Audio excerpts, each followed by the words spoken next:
Hello बच्चा party, कैसे हैं आप सब। Welcome back to my channel. And आ गए हैं हम आपके लिए एक नई वीडियो लेके, जो है चैप्टर 1 द लास्ट लेसन के एनसीईआरटी क्वेश्चन आंसर्स। ये बहुत इंपॉर्टेंट क्वेश्चन आंसर्स हैं फॉर यू, बिकॉज कि ये क्वेश्चन आंसर्स तुम्हारे प्री बोर्ड में, बोर्ड्स में आने के बहुत सारे चांसेस होते हैं। तुम्हारे जो यूटी होंगे उसमें आएंगे, तो इनको प्रिपेयर करना बहुत इंपॉर्टेंट है। कुछ बच्चे होते हैं सिर्फ चैप्टर रीड करके चले जाते हैं, क्वेश्चन आंसर्स की प्रैक्टिस नहीं करते। तो ये क्वेश्चन आंसर्स की प्रैक्टिस करके तुम्हें बहुत ही ज़्यादा बेनिफिट होगा। They are very essential for you. And अगर ये तुम कर लोगे तो तुम्हारी अच्छी सी तगड़ी सी तैयारी हो जाएगी। तो चलिए चलते हैं पहले क्वेश्चन की ओर। जो हमारा फर्स्ट क्वेश्चन है वो बोल रहा है, what was Franz expected to be prepared with for school that day. किस चीज़ का प्रिपरेशन हमारा फ्रांस कर रहा था। France was expected to be prepared with his lesson on participles, but he hadn't studied and feared M. Hamill's scolding. It means that कि जो हमारा फ्रांस था उसको उस दिन क्या याद करना था, उसको पार्टिसिपल्स के रूल्स याद करने थे, जो एम हैमल ने उसको एक दिन पहले होमवर्क में दिए थे। पर उसने उसकी प्रिपरेशन नहीं करी हुई थी, इसलिए वो थोड़ा सा फियर्ड में था, स्कैर्ड था कि एम हैमल जो हैं वो मुझे डांटेंगे। जब आप किसी चीज़ की तैयारी आपको कोई टीचर देती हैं और आप नहीं करते तो आप स्कैर्ड होते हो, टेरिफाइड होते हो ना। तो वैसे ही हमारा था। और so let's move to our next question, what did Franz notice that was unusual about the school that day. मतलब फ्रांस ने क्या अनयूजुअल देखा उस दिन, क्या अलग देखा। The school was quite like a Sunday morning. जो स्कूल था वो बिल्कुल शांत था, जैसे कि संडे मॉर्निंग को हो, वहाँ पे कोई बच्चा नहीं आया हुआ हो। Villagers were sitting inside the class. जो विलेजर्स थे वो back side of the class बैठे हुए थे, पीछे वाली सीटों पे बैठे हुए थे ना, हमने चैप्टर में रीड किया था। M Hamel was in the special dress. वो उन्होंने स्पेशल ड्रेस पहनी हुई थी, जो वो सेरेमनीज वाले दिन पहनते थे। जो हम स्पेशल डेज में पहनते हैं कपड़े, वैसे कपड़े उन्होंने एम हैमल ने पहने हुए थे। Everyone look serious and attentive unlike other days. हर बंदा जो था वहाँ पे साइलेंट था और सीरियस लग रहा था। And unattentive unlike other days. बाकी दिनों की जैसे कुछ नहीं लग रहा था, सब लोग बहुत सीरियस थे, अटेंटिव थे। और क्या थे, बताओ, आप सब बताइए। और उनको क्या पता था, उनको पता था कि उनकी लैंग्वेज उन लोगों से छीन ली गई है, इसलिए वो सीरियस थे, इसलिए वो परेशान थे, है ना। तो वैसे ही इसमें कहा गया है कि Sunday morning villagers were sitting at the back of the class. M Hamel is in the special uniform, special dress, and everyone looks serious and attentive, unlike others day.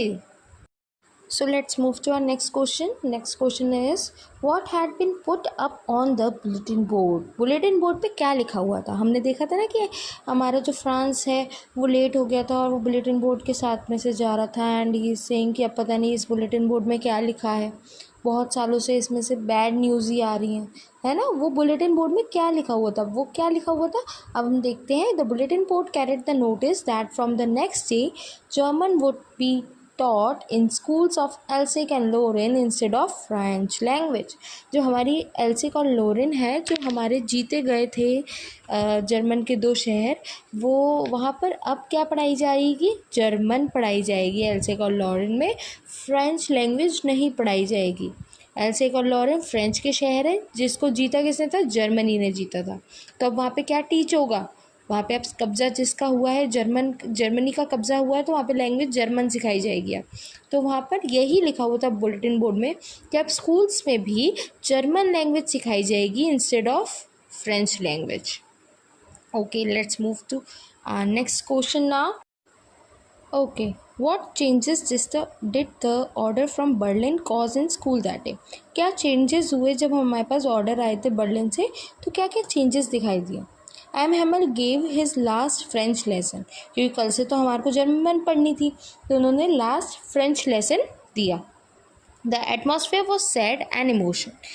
वहाँ पे जो एटमॉस्फेयर था, क्योंकि उनसे कल से उनकी लैंग्वेज छीनी जा रही थी, तो वहाँ पे उदासी छाई हुई थी और इमोशनल थे सब लोग। Villagers come to attend class to show respect.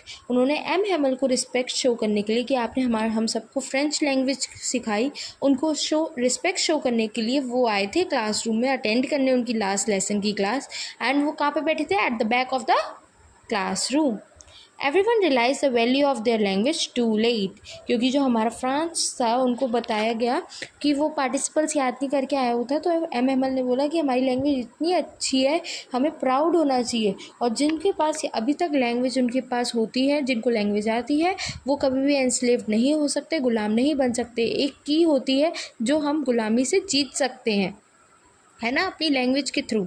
तो बहुत लेट हो गया था जिन लोगों ने लैंग्वेज अपनी नहीं सीखी थी, जैसे बच्चे हैं, फ्रांस है तो उसको एमएमएल ने यही कहा था, है ना। तो everyone realize the value of their language that day. तो ये चेंजेस हुए थे उस दिन बर्लिन से ऑर्डर आने के बाद।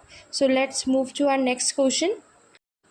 Okay, how did French feeling about M Hamel and school change. France जो था वो क्या फील कर रहा था एच एम एल के बारे में और स्कूल के बारे में कि जब उसकी लैंग्वेज उससे छीनी जा रही थी। Earlier Franz dislike school and feared M M L.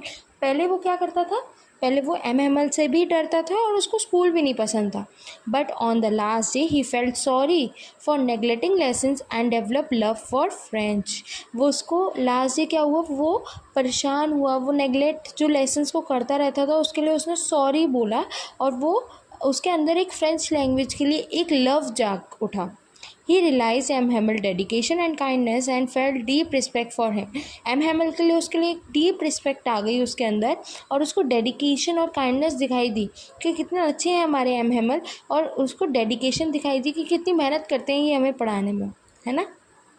So okay, we move to our next question now. Okay, the people in this story suddenly realizes how precious their language is to them. What shows you this? Why does this happen? कि वहाँ पे जो people थे एकदम से उनको realise होता है कि हमारी लैंग्वेज कितनी प्रेशियस है, हमारे लिए कितनी इंपॉर्टेंट है। ऐसा आपको क्यों लगा और क्या दिखाई दिया ऐसे करने में? The story shows that when people lose their own language they lose their identity and independence. ये स्टोरी हमें ये दिखाती है जब पीपल अपनी लैंग्वेज लूज़ कर देते हैं, अपनी भाषा लूज़ कर देते हैं, तो उनकी कोई आइडेंटिटी नहीं रह जाती। वहाँ पे अब जो फ्रेंच बोलने वाले लोग हैं, अब उनकी कोई आइडेंटिटी नहीं है, क्योंकि वो अब जर्मनी बोलेंगे कल से। उनकी जो इंडिपेंडेंस है वो भी उनसे छीन ली गई है। अब वो एनस्लेव्ड हैं क्योंकि अब वो जर्मनी के थ्रू एनस्लेव्ड हो चुके हैं। Right, language is not just a means of communication. Language भाषा एक ऐसी चीज़ नहीं है जो हमें कम्युनिकेशन करने में, एक दूसरे से बात करने में हेल्प करती है, no, but also a symbol of culture, unity and pride. एक कल्चर का सिंबल देती है, यूनिटी, हम एक साथ हैं, प्राइड का सिंबल देती है, गर्व का। अब हमारी पूरी इंडिया में हिंदी बोली जाती है। हिंदी एक ऐसी लैंग्वेज है जो हमारे को गर्व महसूस कराती है, यूनिटी दिखाती है ना, जैसे कि कल्चर बताती है। जैसे अब हम पंजाब में चले जाएंगे, वहाँ पे जो पंजाब की यूनिटी है, पंजाब के लोग पंजाबी ही बोलेंगे मोस्ट प्रॉब्ली। अगर आप वहाँ जाएंगे तो हम तमिलनाडु चले जाएंगे तो वहाँ के लोग तमिल बोलेंगे, राइट। तो जिस जगह आप जाओगे वहाँ के लोग उस भाषा को बोलेंगे एंड यूनिटी और प्राइड का सिंबल बताती है। देखते हैं नेक्स्ट क्वेश्चन क्या है। Franz thinks will they make them sing in German even the pigeons. What could this means? कि जो पिजन्स हैं उनको भी जर्मन में ये बुलवा लेंगे क्या? फ्रांस सोचता है। This means that the loss of one language feels like the loss of freedom itself. किसी की लैंग्वेज खोने से हमें ये महसूस होता है कि उसकी फ्रीडम भी चली जाती है। Just as pigeon can not be force to change their song. Pigeon से हम फोर्स नहीं कर सकते कि वो अपना सॉन्ग चेंज कर दे। जो भी वो अपनी चिरपिंग करती है हम उसको फोर्स नहीं कर सकते। People to should not force to give up their mother tongue. People जो होते हैं उनको भी हमें फोर्स नहीं करना चाहिए कि जो लैंग्वेज उसे आती है उसे हमें बोल देनी चाहिए कि तुम ये लैंग्वेज आती है तुम यही बोलो। पर हम फोर्स करके उनको क्या सिखा रहे हैं? अब जर्मनी सिखा रहे हैं, जर्मनी वाले लोग जर्मन सिखा रहे हैं, राइट। तो फ्रेंच लैंग्वेज, जिनको हमेशा बचपन से हमने फ्रेंच लैंग्वेज सिखाई है, जिनकी मदर टंग फ्रेंच है, उनको हम क्या सिखा रहे हैं? जर्मन लैंग्वेज सिखा रहे हैं। तो मतलब बेस से फिर से स्टार्ट करना पड़ेगा उनसे। तो उनकी लैंग्वेज छीनी जा रही है, तो उनकी ऐसा लग रहा है कि उनकी फ्रीडम भी उनसे छीनी जा रही है। एंड बच्चा पार्टी, ये क्वेश्चन बहुत इंपॉर्टेंट है तो अच्छे से करिए। Okay, when a people are enslaved, as long as they hold fast to their language, it is as if they had the key to their prison. मतलब अगर कोई गुलाम बन जाता है तो अगर उनके पास उनकी लैंग्वेज है तो उनके पास एक की होती है अपने आप को बाहर निकालने के लिए, उस एनस्लेव से बाहर, गुलामी से बाहर निकालने के लिए, राइट। तो किसी ने बोला है ये, तो अब देखते हैं इसका आंसर क्या है। When people are enslaved by another power they may lose their land और फ्रीडम। ये आप बताएंगे मुझे कमेंट्स में कि किसने बोली है ये लाइन, ओके। जो पीपल एनस्लेव्ड, गुलाम हो जाते हैं, उनके पास एक अनदर पावर होती है कि वो अपने आप को उससे फ्रीडम से निकाल सकें, अपने आप को फ्रीडम कर सकें, right. And but if they keep their language alive, अगर उनके अंदर उनकी लैंग्वेज अलाइव रहती है, जिंदा रहती है, तो they keep their identity alive, उनका जो अस्तित्व है वो भी लाइव रहता है, अलाइव रहता है। Language is the symbol of culture, heart, heritage and unity. अगर हमारे पास लैंग्वेज है तो हमारा कल्चर और हेरिटेज और यूनिटी जो है वो एक सिंबल दिखाती है हमारी language. As long as they remember and use their language tongue, if it become like a key to break free from slavery. अगर उनके पास उनकी लैंग्वेज, वो अगर याद रखते हैं अपनी लैंग्वेज को, मदर टंग को, तो वो उनको कोई भी गुलाम नहीं बना सकता, वो फ्री हो जाएंगे उस स्लेवरी से। Because one day they can fight back and reclaim their independence, एक दिन होगा कि वो फाइट करेंगे बैक एंड अपनी इंडिपेंडेंस को छीन लेंगे, मतलब जिनसे वो एनस्लेव्ड हुए, जिनके वो गुलाम हैं, उनसे फ्री हो जाएंगे। This line means that language is the key to freedom, ये बताती है कि हमारी जो लैंग्वेज है वो हमारे को एक की है फ्रीडम की तरफ। जैसे लॉक हम खोल लेते हैं की से, वैसे हम फ्रीडम भी पा सकते हैं अपनी लैंग्वेज के through. Losing it means losing one identity, अगर हम अपनी लैंग्वेज को लूज़ कर देंगे तो हम अपनी आइडेंटिटी, अस्तित्व को ही लूज़ कर देंगे। But holding on it keeps hope alive, अगर हम उसको पकड़े रहेंगे, अपनी मदर टंग को पकड़े रहेंगे, तो हम जिंदा रहेंगे। जैसे कि वहाँ की जो लैंग्वेज है, फ्रेंच लैंग्वेज है, अगर वो भूलेंगे नहीं तो वो फ्रेंच पर्सन ही रहेंगे, राइट। अगर वो जर्मनी याद करके सीख ले तो वो जर्मनी बन जाएंगे उसके बाद, राइट। तो लैंग्वेज एक ऐसी होप होती है जिसकी वजह से हमारा कल्चर, हेरिटेज और यूनिटी एक अलाइव रहता है। और अगर हम किसी के गुलाम बन चुके हैं तो हमारी एक लैंग्वेज ही ऐसा हथियार है जिससे हम बाहर आ सकते हैं और फ्रीडम पा सकते हैं। तो ये हमारे कुछ मेन क्वेश्चन आंसर्स थे जो एनसीईआरटी के थे।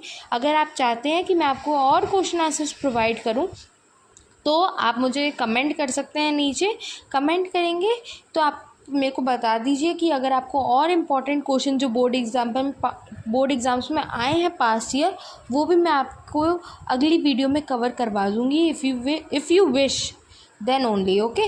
तो हम मिलते हैं जल्द ही नई वीडियो के साथ, नए चैप्टर के साथ, जो है chapter number 3। Okay, thank you everyone. And अगर आपको ये वीडियो अच्छी लगी हो तो लाइक करिए, कमेंट करिए, सब्सक्राइब करिए चैनल को, बेल आइकन को भी दबाइए और शेयर करिए अपने फ्रेंड्स के साथ। Thank you so much for watching. मिलते हैं नेक्स्ट वीडियो के साथ। Thank you.